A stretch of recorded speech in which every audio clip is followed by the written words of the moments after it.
You get 3 rolls on the tower, and each number corresponds to a random question I have, and that is where our conversation begins. Leaving it up to luck. Yes. Okay, what number? Just like the deck of cards. I see an 8. I want 1 audition high, but then also 1 audition low, and what you learned from that low that you were able to apply to future auditions. I don't think it's as big as, like, a special job that I went into, but I think when I was most confident in myself going into the room that I walked out and I was like, oh, I don't remember what happened because I just had fun with it. And the low of that is I was up for Star Wars, and I think it was with the Daisy Ridley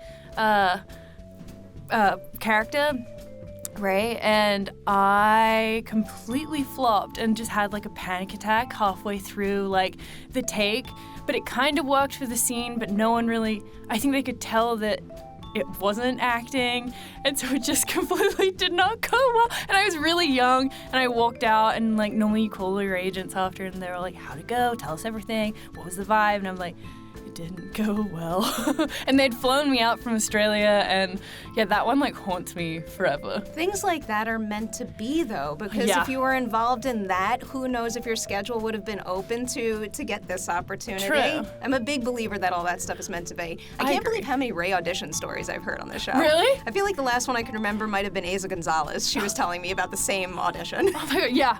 It was like a crazy one. I ended up like crying in front of J.J. Abrams, and I have to like bump into him one time and be like, I'm not insane, I'm sorry. Next roll on the tower. Did you get this made? We did. It's meant to look like Jurassic Park. I love it, yeah. All right, we are on to number 2. Ooh, I'm so happy. You are on a plane. It goes down in the wilderness. I want to know your greatest asset, the thing you bring to the group that'll help everybody survive, but then I also want the greatest weakness, the thing about you that will do everybody in. My greatest weakness seems like a theme today of just like my emotions in my brain, which is why I think I relate to Lottie so much, is probably what would be my undoing out there. And then my strength, I'm good at like looking out and after people. So I think even though I can't, just like Lottie. Oh my God, yeah. So even though sometimes I can't look after myself in the way that I would like to, I could do it for others. Maybe I'd be the little. That seems to be where Lottie's at exactly I am right Lottie, now. just minus the like cult and maybe some of the other things. One more roll in the tower for you. 3. 3? 3 is a good one. I actually haven't had the opportunity to ask this to anyone. It's called scene swap. If you could role swap with someone else in the ensemble, either timeline, specifically to play one scene, what would it be? I think it would either be Shauna or Natalie in either timelines, but specific scenes, I don't know. I've gotten very hung up on the idea of all I want is some sort of like, I don't know, web-based exercise where the younger versions swap roles with the adult versions, and we can just see how things might change. That would be crazy and insane. I want that too.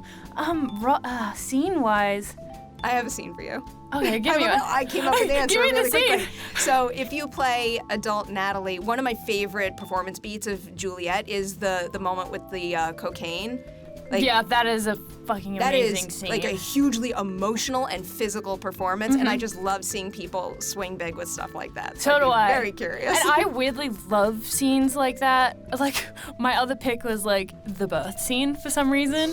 Like, I just want heavy stuff. That is a lot. Yeah, so the cocaine scene, I don't know what that says about me. That episode is something else. I still, I know. like, so many crazy things have happened since then even, but that episode I can't get out of my head. I love how we've all kind of forgot that we ate Jackie in episode 2, and like that's the least crazy thing that's happened this season. The craziest thing that I've heard in one of these ladies' night conversations was someone mentioned to me that while you were shooting the birth scene material, that a card got wiped or something and footage was lost, and like, as though I didn't think that material was challenging enough to know that something like that happened, everyone rallied, did it again, and it still came out that good. Yeah, Sophie That's incredible. Did amazing. I don't think it was at fault of anyone. I think one of the cards was corrupt, but I remember Sophie and I lived together for the second season. I remember when we found out we had to reshoot that, and Sophie was like, But I was like, it's okay. Yeah. You did it once. You can do it twice, and this time it's going to be better. And not that you can even do better. Like, she's amazing. Yeah. I'll just say it again because I can. Emmy nomination. Emmy nomination. She's not here, so we can sing it as much as we want.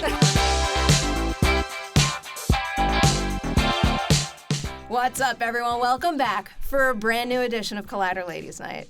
Yet another Yellowjackets edition. Courtney Eaton. Hi. Hello. Oh my God.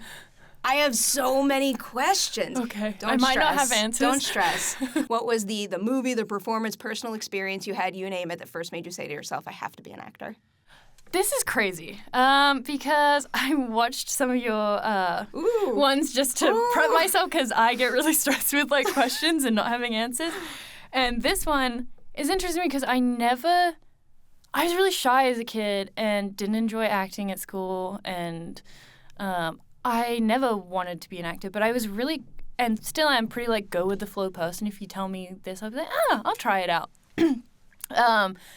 So I don't think I realized I wanted to be an actor until I got on my first film and set and was just like, oh, this is what acting is. It's fun and it's like kind of like a therapy and you get to run around and be weird and no one judges you. So I think, yeah, on Mad Max was the first time. Of all of your earliest opportunities in film, television, whatever, what was the moment on set when I guess you first discovered that acting was a creative itch that you needed to keep scratching, where like you tapped into a character on such a level that you knew you needed to keep chasing that feeling? Yeah, I specifically remember the scene. It was in Mad Max when I'm running back to the Warlord and I'm like screaming and I have makeup like smeared over my face and the girls are chasing after me. And I like hit and tapped into something that day that I was just like, ooh, I think I want to like cry on screen forever. I don't know. Like, no, that makes it sound sad, but it was really like empowering. Yeah, I think it was that scene. That's a very special film. Yeah. That was my #1 film of 2015. Oh, really? Yes. Yeah. I have watched it more times than I can count. It is also a highly unique production. I have never heard of any other film on this planet being shot that way. So two-parter on that. What is something about the way Mad Max was shot that now looking back makes you say, I'm so glad my first opportunity was on that set with those people working that way? I think that it was kind of that it was so immersive. We were in the middle of the desert. Everything was shot at speed. A lot of people were like method in a way, and it just like was a whole world that I kind of got to live in, and it didn't really especially feel like a set. And I was quite young too. I was like 16, 17. But yeah. That's a lot at that age. My God, when I was doing it at that age, I couldn't handle that. All right, the second part of that question. So again, that is a very specific way of making a film. When you went on to your next film, what was like an adjustment or a learning curve where like you thought everything was like Mad Max, but then all of a sudden you realized the production process could be entirely different? I learned real quick that I probably will never have an experience like Mad Max again. In the same, in the casting aspect, in the way we shot it, we shot chronologically. Our prep beforehand, we had some of the most random exercises that we did that I don't think any other film would do. But I think what threw me off was shooting in chronological order, and that most films don't do that. Blessing. Yeah. A blessing. Yeah. Now, just because I'm curious, what is an example of an exercise that served you well on Mad Max that would not necessarily apply to any other story? I think George did a really good job of making sure that us as the wives were all connected. And we worked with Eve Ensler, and we did like some body movements and just talking just sat in a circle and talked about life and being women, and I think that really like added a layer to it that was like amazing. So you get that opportunity, then you get the role. At that point, did you know that when season 2 came around, you would be up to a season regular, or did you think there was any chance that season 1 could be one and done for the character?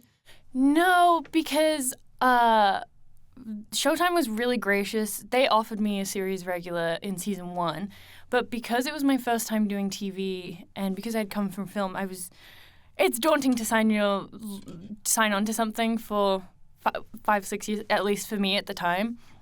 So they were really gracious and let me come on later on as a series regular. Oh, wow, that's so interesting. Yeah. I've never heard, I feel like usually we hear about actors wanting the opposite, but I very much respect that. I very much, especially when it's a big, ambitious project to be jumping into.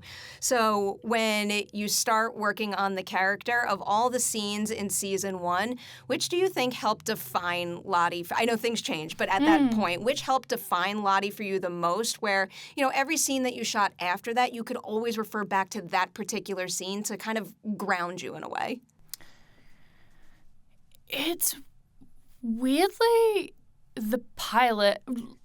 Lottie's not in the pilot that much, but there's a scene where she's just sitting in her empty house and her maid comes and gives her medication. Beside the medication, that isn't what kind of draws me back to her, but that emptiness and sadness, but also comfort she has in herself, weirdly, that's always the root of Lottie, I feel like. If I think about her, I just kind of see her sitting at that table. These are my theory questions. Oh. So it's a little more like your own personal backstory. It does not have to be canon. But I asked these to Liv recently, and it made me curious your answers for Liv's Lottie, great too. at backstory. My God. Liv is just the smartest human. The second they said that, I'm like, uh-oh. I got a lot for you. Oh, no.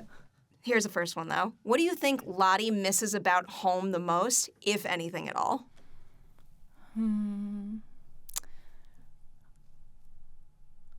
I don't know if she misses that much. I don't think she wants to be in the wilderness, but I think she has a hard time with her family and relating, and I think it's a pretty empty household and relationship there. I think she's someone that, has friends at school, but they're maybe surface level. I don't think she has, a true best friend.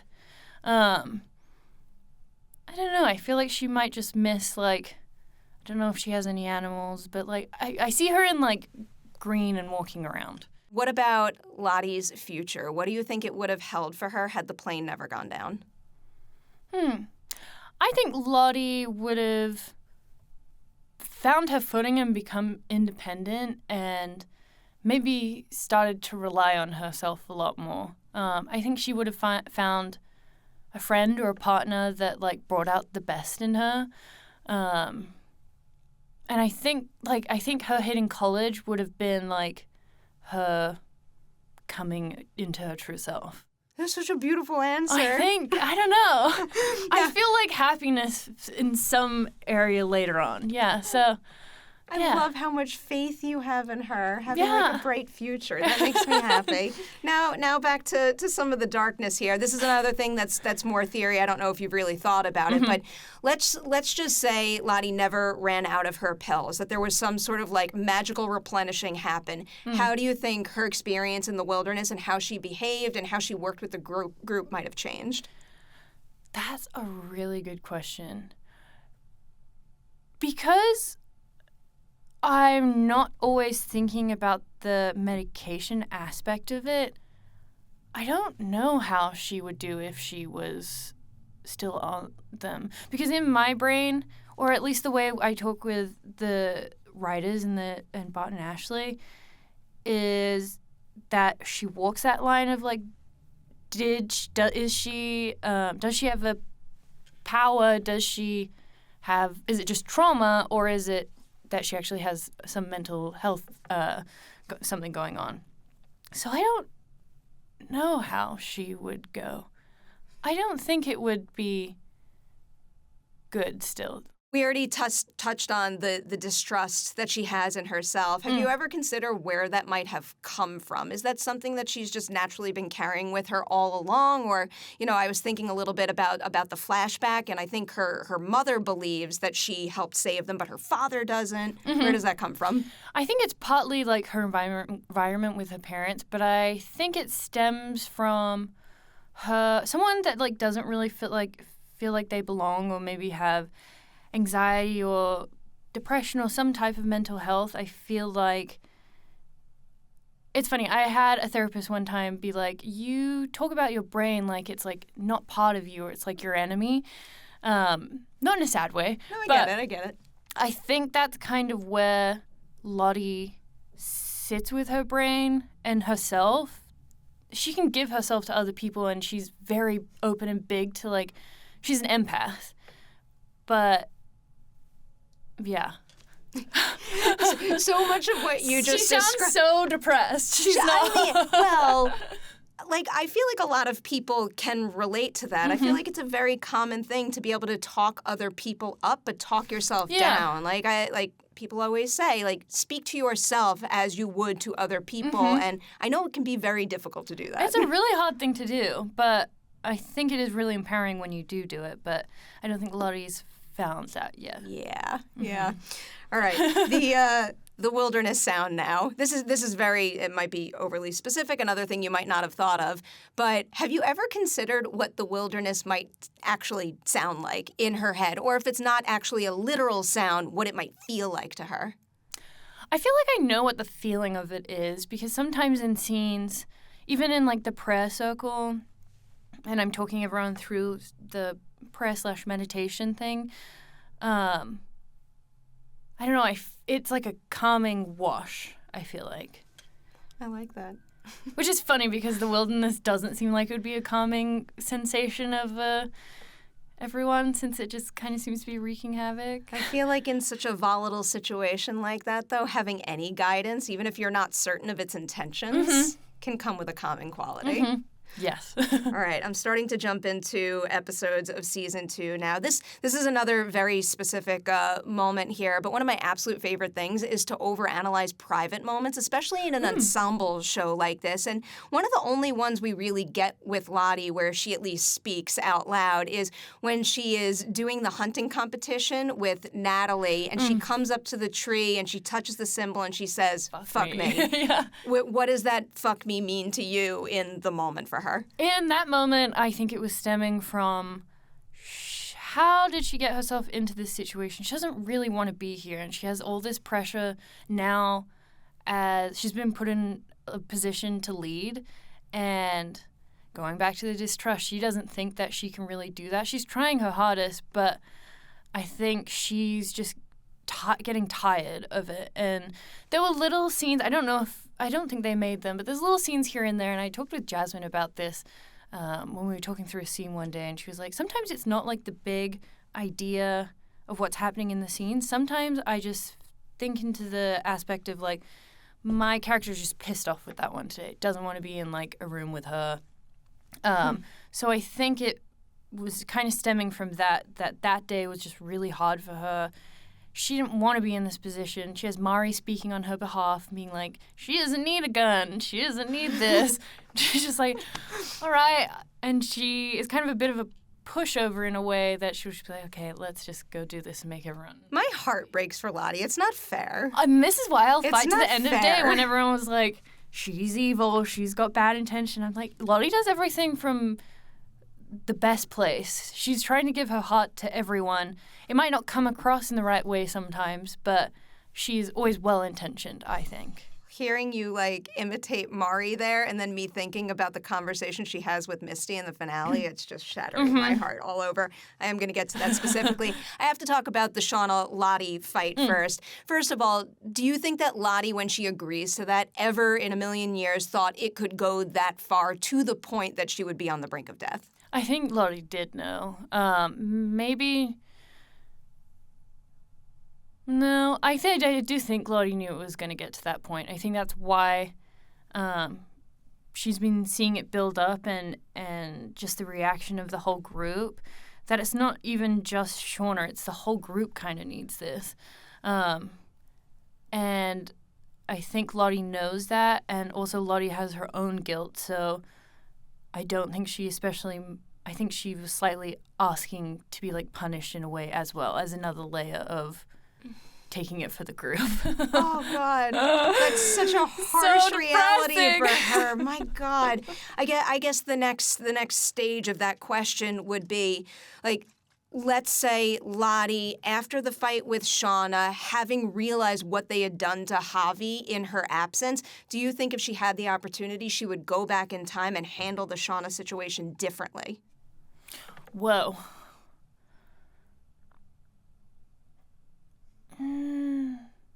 It's hard, though, because I don't think Oh, because it sets off a chain of events, too. Yeah. I think she would try it, but I think it would still end up in the same result, even if she did, like, go back and change something. There's no hope for Javi. There's no hope for Javi. There's no hope for any of them right now. Their, like, mindset on that desperation is too strong that I don't think if we change one thing, it would change that much. It might change who died, but... My head just spins with the supernatural, like, sound of the wilderness conversation of it all. Because I went through all of season 1 saying to myself that, no, the point of this show is that they think it's some sort of, like, higher power. And it's going to be revealed that it was actually just, you know, human, like, manipulation and evil. And nothing else was really going on. And then certain things happen. And I'm like, how do you explain the bear? I know. This is also me, too. Because I agree with you about first season. And then going into, second season and things that happen, I'm like, should I be playing it a certain way? Is it something? Have you all tried to figure out the cards? I know you're not involved in that playing card scene, but like in terms of what everybody gets. Oh, I heard that the cards were specific and written. But I saw a theory because originally in the first season when we're playing cards, someone makes a comment that there's no queens in it. And I saw a thread the other day that Javi's the one that brings it back. So, I don't know. Who pulls what cards? Sorry, that's a big memory question. It is, and I messed it up in Liv's interview, and it's still making me mad. But I know they pulled the Jack of Hearts. I feel like I can repeat some of them because I was also sitting there writing out all the cards in that episode. And then there's also like a million cards chosen in the finale. And I was trying to like compare to see. Like I started to think that like maybe it's the spade that's the death card, but then that didn't really work out when I looked at the full list. Yeah, it's interesting, the card thing, because I remember when we were doing press too, there were images that were going to go out, so don't hate me Showtime, they didn't end up using them, but of each of us on specific cards. Interesting. Or like tarot cards kind of. But people had numbers or jokers and queens and stuff, so I am intrigued with that too. That's curious. Maybe it plays into the theories of like everyone being like, it's what's everyone saying that with the symbol? That is like a mathematical equation. Oh, wait. I have two silly questions. Like, I don't have a piece of paper, so I can't put you to the test. But could you draw the symbol right now? Like, if I had asked? You can? Yeah. Okay. Because I had to learn it for a scene, and I feel like I could draw it. Like, I can picture it so clearly, but then I tried to draw it, and I'm like, that looks nothing like what it does in the show. This is silly. Can anyone in this ensemble shuffle a deck of cards? I can really well. We haven't really played many card games that... Every time they shuffle for like the death roulette, they're like, I'm like, no. They should have put me. I do the whole like... There's a more effective way to do it. I promise you all. I could go on and on with this show. I am obsessed. You are phenomenal in it. I seriously mean that. The fact that you are able to keep me on my toes but justify everything Lottie thinks, does, and says is not an easy task. So congratulations on Yellowjackets and everything you've accomplished, and you got to come back for season 3. Thank you. Yes, please. I just want to say, you are like one of my favorite interviewers. You like, every time I watch your interviews, you make people like drop walls and open up, and you don't see that very often in this type of thing. So, and you ask amazing questions that like stump me. I love how I tell everybody to say something good about their own work, and I am just absolute both me and you at being taking like, a compliment. I'm like, I don't know what to say now, so I'll say thank you. Cut.